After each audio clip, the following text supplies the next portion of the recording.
பிரதமர் மோடி பாஜக தலைவர் நிதின் நபீன் தலைமையில் பாஜக மத்திய தேர்தல் குழு ஆலோசனை. மேற்கு வங்கம், அசாம், கேரளா, புதுச்சேரியில் போட்டியிடும் பாஜக வேட்பாளர்கள் பட்டியல் இறுதி செய்யப்பட்டதாக தகவல்.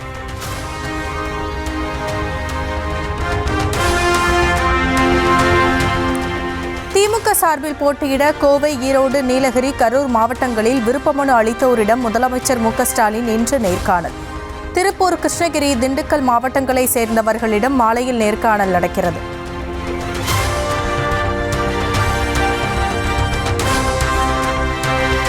திமுக கூட்டணியில் கடந்த முறை 6 தொகுதிகளில் போட்டியிட்ட இந்திய கம்யூனிஸ்டுக்கு இம்முறை 5 தொகுதிகள் மட்டுமே ஒதுக்கீடு. பாஜகவை வீழ்த்துவது ஒன்றே இலக்கு என்று மாநில செயலாளர் வீரபாண்டியன் விளக்கம்.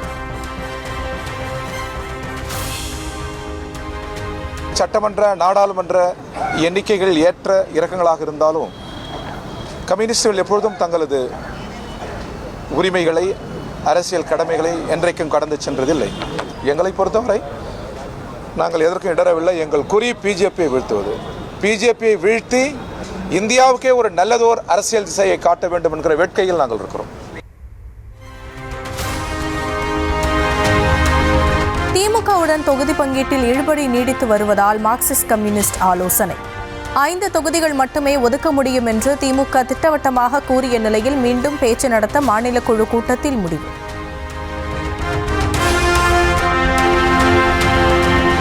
திமுக மேடைகளில் தமிழ்நாட்டின் எதிர்காலத்தை வடிவமைப்பதாகவும், அதிமுக மேடைகளில் ஆபாசங்களை அள்ளி வீசுவதாகவும் முதலமைச்சர் மு க ஸ்டாலின் பதிவு. 2 மேடைகளில் எது தமிழ்நாட்டுக்கான மேடை என்றும் கேள்வி.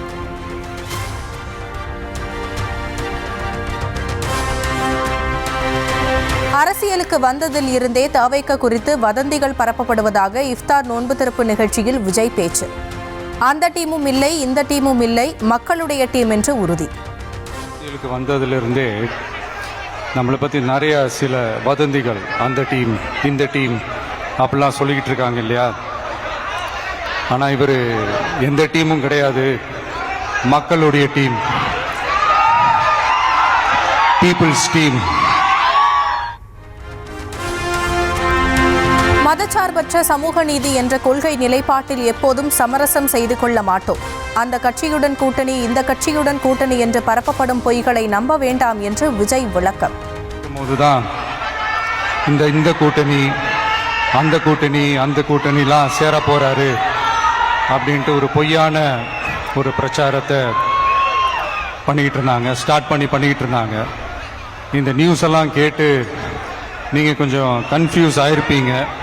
நாங்கள் எப்பவுமே மதச்சார்பற்ற கொள்கைன்றதில், அந்த ஸ்டாண்ட்லேயோ, மதச்சார்பற்ற சமூக நீதி என்ற அந்த நிலைப்பாட்டிலேயோ எப்பவுமே சமரசம் வச்சிக்கவே மாட்டோம். தவிக தலைமையில்தான் ஆட்சி அமையும் என்று விஜய் நம்பிக்கை. அதிமுகவுடன் கூட்டணி இல்லை என்பதை சூசகமாக உறுதிப்படுத்தினார். நம்மளுடைய தலைமையில தான் ஆட்சி அப்படின்றதுல எப்பவுமே உறுதியா இருக்கிறோம்.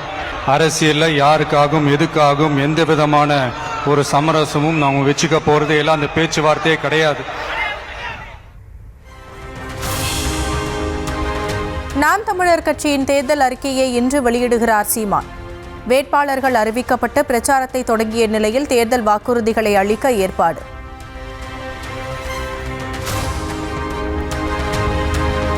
பிரேமலதா தலைமையில் வரும் 23ஆம் தேதி தேமுதிக மாவட்ட செயலாளர்கள் ஆலோசனை கூட்டம். சட்டமன்ற தேர்தலில் போட்டியிடும் வேட்பாளர்கள் இறுதி செய்யப்பட வாய்ப்பு.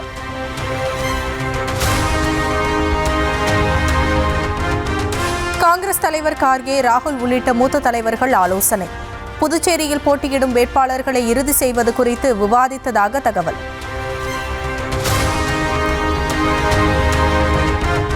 சேலம் அப்பா பைத்தியசாமி கோவிலில் புதுச்சேரி முதலமைச்சர் ரங்கசாமி சுவாமி தரிசனம். புதுச்சேரி தேர்தலில் போட்டியிடும் வேட்பாளர்கள் பட்டியலை வைத்து வழிபாடு.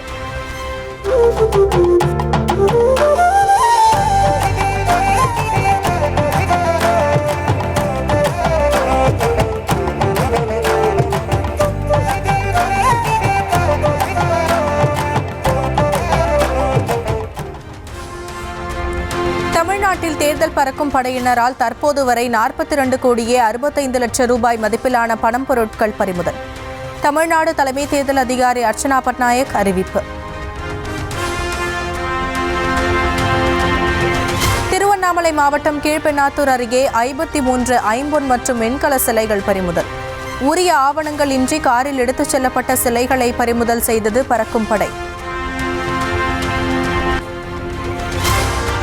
ஹிந்தி எழுத்த அழிப்பு போராட்டத்தில் உயிரிழந்த சிவா திலீபன் குடும்பத்திற்கு முதலமைச்சர் மு.க.ஸ்டாலின் இரங்கல். ஹிந்தி திணிப்பை மதிநுட்பத்தாலும் மன உறுதியாலும் வீழ்த்த வேண்டும் என்று அழைப்பு. நெல்லை மாவட்டம் திசையன்விளை காட்டுப்பகுதியில் எரிந்த காரில் இருந்து 4 பேர் சடலமாக மீட்கப்பட்டதில் சிறுமியின் உடற்கூறாய்வு முடிவு வெளியீடு.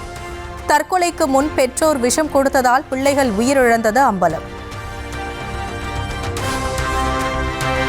குவைத் இளவரசர் ஷேக் சபா அல் காலித்துடன் பிரதமர் மோடி தொலைபேசியில் பேச்சு. ஹார்முஸ் நீரிணை வழியாக பாதுகாப்பான மற்றும் தடையற்ற போக்குவரத்து குறித்து முக்கிய ஆலோசனை.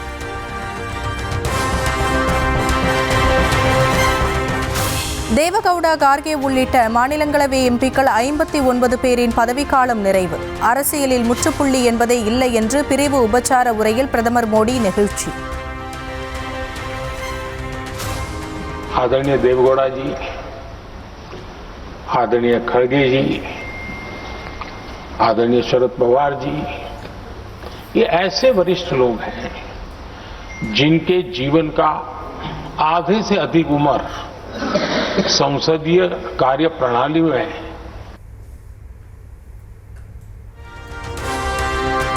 மகாராஷ்டிர மக்களின் புத்தாண்டு மற்றும் வசந்தகால திருவிழா இன்று கொண்டாட்டம். குடி பத்வாவை முன்னிட்டு மும்பை சத்ரபதி சிவாஜி ரயில் நிலையம் வண்ண விளக்குகளால் அலங்கரிப்பு.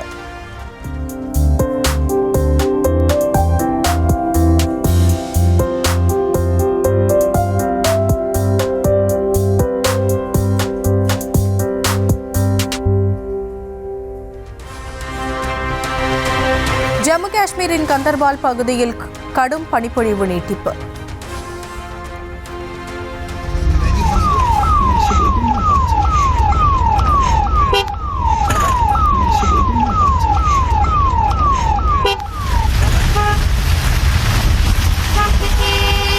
மோசமான வானிலை காரணமாக சோஜிலா கணவாய் பகுதியில் போக்குவரத்து பாதிப்பு.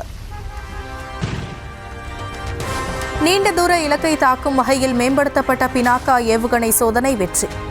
பொக்ரான் பாலைவனத்தில் வெற்றிகரமாக சோதனை நடத்தியது சோலார் குரூப்.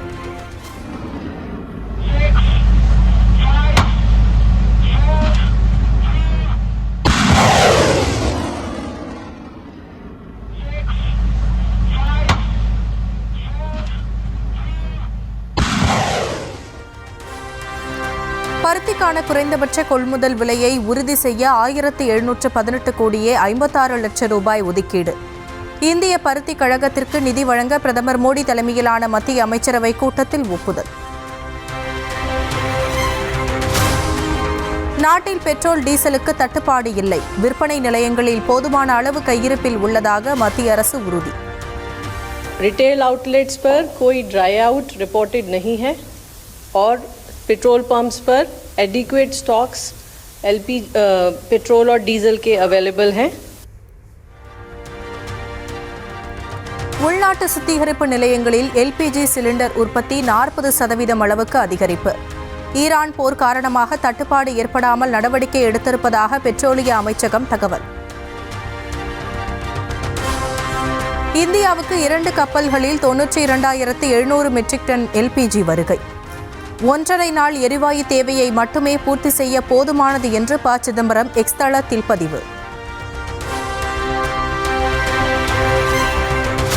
1,10,000 டன் கச்சா எண்ணெயோடு சீனாவை நோக்கி சென்ற கப்பலை இந்தியாவுக்கு திருப்பிவிட்டது ரஷ்யா. மொத்தமுள்ள 7 கப்பல்களில் முதலாவது கப்பல் நாளை மறுநாள் மங்களூருவை வந்தடையும் என்று தகவல். போர் காரணமாக ஹார்முஸ் நீரிணையை கடக்க முடியாமல் உள்ள 22 இந்திய சரக்கு கப்பல். அனைத்து கப்பல்களும் பாதுகாப்பாக இருப்பதாகவும் மத்திய அரசு விளக்கம். ஈரான் போருக்கு இடையே ஹார்முஸ் நீரிணையை கடந்து சென்ற 90 எண்ணெய் கப்பல்கள் அடுத்தடுத்து தாக்கப்பட்ட நிலையிலும் 16 மில்லியன் பேரல் எண்ணெயை ஏற்றுமதி செய்தது ஈரான். போரால் பாதிக்கப்பட்ட ஈரானுக்கு இந்தியா மருத்துவ உதவி. இந்தியாவின் மனிதாபிமான உதவிக்காக நன்றி தெரிவித்து ஈரான் தூதரகம் வீடியோ வெளியீடு.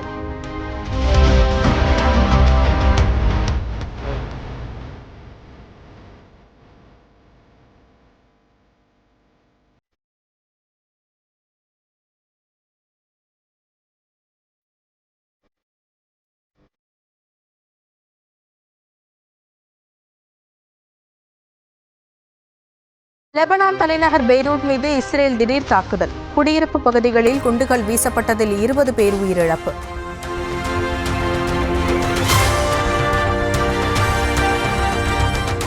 அமெரிக்காவை தாக்கும் திறன் கொண்ட கண்டமிட்டு கண்டம் பாயும் பாலிஸ்டிக் ஏவுகணையை தயாரிக்க பாகிஸ்தான் திட்டம். புதிய மற்றும் மேம்பட்ட ஏவுகணைகளை பாகிஸ்தான் உருவாக்கி வருவதாக அமெரிக்க தேசிய உளவுத்துறை இயக்குநர் தகவல். மெக்சிகோவில் நாடு தழுவிய அளவில் ஆசிரியர்கள் 72 மணி நேரம் வேலை நிறுத்தம். ஊதிய உயர்வு உள்ளிட்ட கோரிக்கைகளை வலியுறுத்தி உள்ளிருப்பு போராட்டம். சென்னை மற்றும் புறநகர் பகுதிகளில் நள்ளிரவில் பரவலாக மழை. பகலில் வெப்பம் அதிகரித்து காணப்பட்ட நிலையில் மழை பெய்ததால் இதமான சூழல். திண்டுக்கல் மாவட்டம் சித்தரேவு பகுதியில் 1 மணி நேரம் வெளுத்து வாங்கிய கனமழை. குடியிருப்புகளுள் வெள்ளம் புகுந்ததால் பொதுமக்கள் கடும் அவதி. பால்வாடி தெரு 2வது வார்டு ஒரு மணி நேரம் மழை பெஞ்சதுக்கு இம்பிடி தண்ணி தெருவு ஃபுல்லாக தேங்கி கிடக்குது. பால்வாடி தெரு மக்கள் வேலை வைக்கிறாரு. பஞ்சாயத்து வீட்டிலேருந்து இதை என்னன்னு பார்த்து சரி பண்ணி கொடுங்க. ஒரு மணி நேரம் மழை பெஞ்சதுக்கு வாங்க மரங்கரெல்லாம் அரிச்சிட்டு வந்து எங்கே போய் போட்டிருக்கீங்க. தென்காசி மாவட்டம் சங்கரன் கோவிலில் வெளுத்து வாங்கிய கனமழை. சாலையில் மழைநீருடன் கலந்து கழிவுநீரும் பெருக்கெடுத்து ஓடியதால் வாகன ஓட்டிகள் சிரமம்.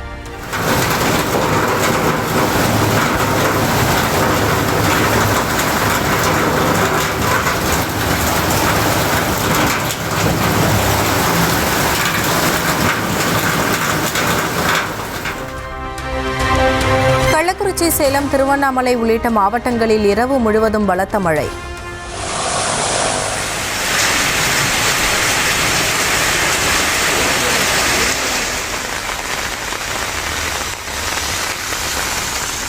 திண்டுக்கல், திருவள்ளூர் மாவட்டங்களிலும் பரவலாக மழை பெய்ததால் விவசாயிகள் மகிழ்ச்சி. கர்நாடக மாநிலம் தார்வாட் பகுதியில் ஆலங்கட்டி மழையால் காஷ்மீர் போல் மாறிய சாலைகள்.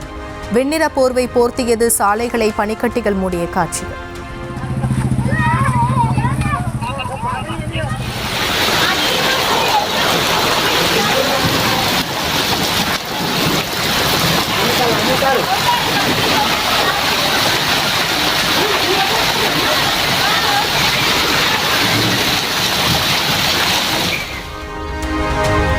தமிழகத்தின் ஒரு சில இடங்களில் இன்று லேசானது முதல் மிதமான மழைக்கு வாய்ப்பு. இன்றும் நாளையும் பகல் நேர வெப்பநிலை குறைவாக இருக்கும் என்றும் கணிப்பு. சென்னையில் ஆபரண தங்கம் சவரனுக்கு 640 ரூபாய் குறைந்தது. தங்கத்தின் விலை தொடர்ந்து இறங்குமுகமாக இருப்பதால் மக்கள் மகிழ்ச்சி.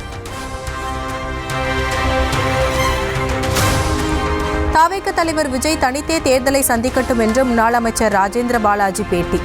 அதிமுக தலைவர்கள் விஜயுடன் பேசவில்லை என்றும் விளக்கம்.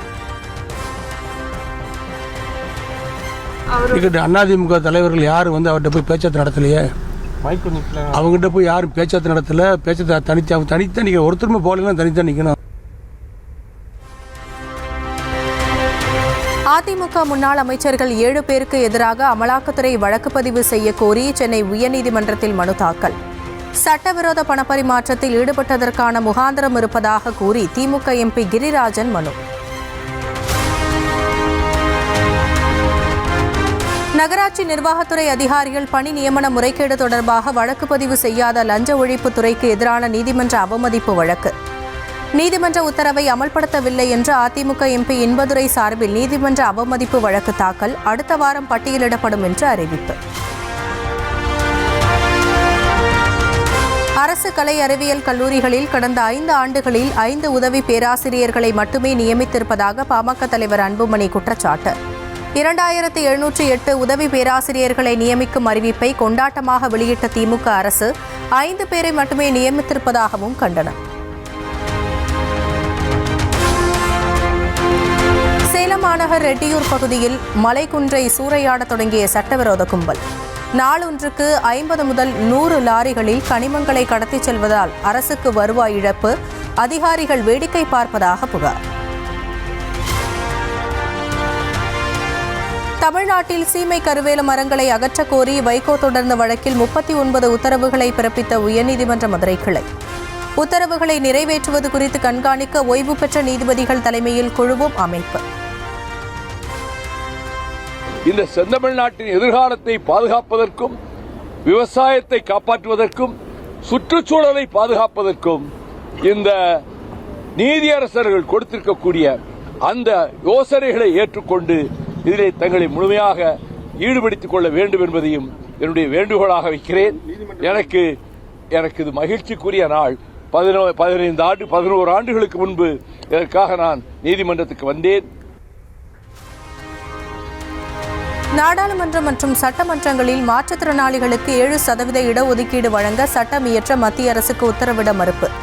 சட்டம் இயற்றுவது நாடாளுமன்றத்தின் தனிப்பட்ட அதிகார வரம்புக்கு உட்பட்டது என்று கூறி வழக்கை தள்ளுபடி செய்தது சென்னை உயர்நீதிமன்றம். நியூஸ் தமிழ் தேர்தல் பயணத்தின் 21வது நாள் நிகழ்ச்சி. திருநெல்வேலி பிரான்சிஸ் சேவியர் பொறியியல் கல்லூரியில் நடந்த நிகழ்ச்சியில் அரசியல் பார்வையை வெளிப்படுத்திய மாணாக்கர்கள். கொலை அதில் தான் வந்து நிறைய பேர் போனதா இப்போ இருக்குது. திருநெல்வேலினாலே திருநெல்வேலி ஐயோ அங்கே போனாலே அறுவாது தூக்குவாங்களே அந்த மாதிரி பயப்படுறாங்க. ஸோ அதெல்லாம் வந்து காவல்துறை வந்து நல்ல அந்த மாதிரி நடத்துக்கிற ஆக்ஷன்லாம் வந்து அவங்க நல்ல செயல் அதை வந்து இம்ப்ரூவ் பண்ணணும். அந்த மாதிரி காவல்துறையை ட்ரெயின் பண்ற பொலிட்டிக்கல் பீப்புள் வந்து அடுத்த சிஎம் ஆகணும்னு. இங்க லேப்டாப் வந்து ஸ்டூடெண்ட்ஸ்க்கு கொடுக்குற ஸ்கீம் வந்து ரொம்ப நல்ல ஸ்கீம் தான். ஆனா வந்துட்டு அது ஃபைனல் இயர்ல கொடுத்து என்ன யூஸ்ன்னு எனக்கு தெரியல. ஃபர்ஸ்ட் இயர்லயே நாங்க ப்ராஜெக்ட் பண்ண ஆரம்பிச்சிருவோம். அப்போ வந்துட்டு அப்பவே லேப்டாப் வாங்கி இஎம்ஐ எல்லாம் எல்லாரும் கட்டி முடிச்சக்கப்புறம் ஃபைனல் இயர்ல கொடுத்தா அது யூஸே கிடையாது. வேலைக்கு போனா அவங்களே லேப்டாப் தந்துருவாங்க. அதனால இதை ஃபர்ஸ்ட் இயர்ல கொடுத்தா இன்னும் நல்லா இருக்கும் அப்படின்னு தோணுது. வடகொரியாவில் பெயரளவுக்கு நடத்தப்பட்ட அதிபர் தேர்தலில் கிம் ஜாங் உன் மாபெரும் வெற்றி. 99.93% வாக்குகள் பெற்று மீண்டும் அதிபரானதாக அறிவிப்பு. ஈரான் ஏவுகணை தாக்குதலில் தீப்பிடித்து கருகிய கார்கள். இஸ்ரேலின் டெல் அவீவ் நகரில் சேதமடைந்த வாகனங்களை அப்புறப்படுத்தும் பணியின் ட்ரோன் காட்சி. திருவண்ணாமலை மாவட்டம் செங்கத்தில் காவல்துறை ஆய்வாளரை தாக்க முயன்ற திமுக நகர்மன்ற தலைவர். இருதரப்பு பிரச்சனையை விசாரிக்கும் போது வாக்குவாதம்.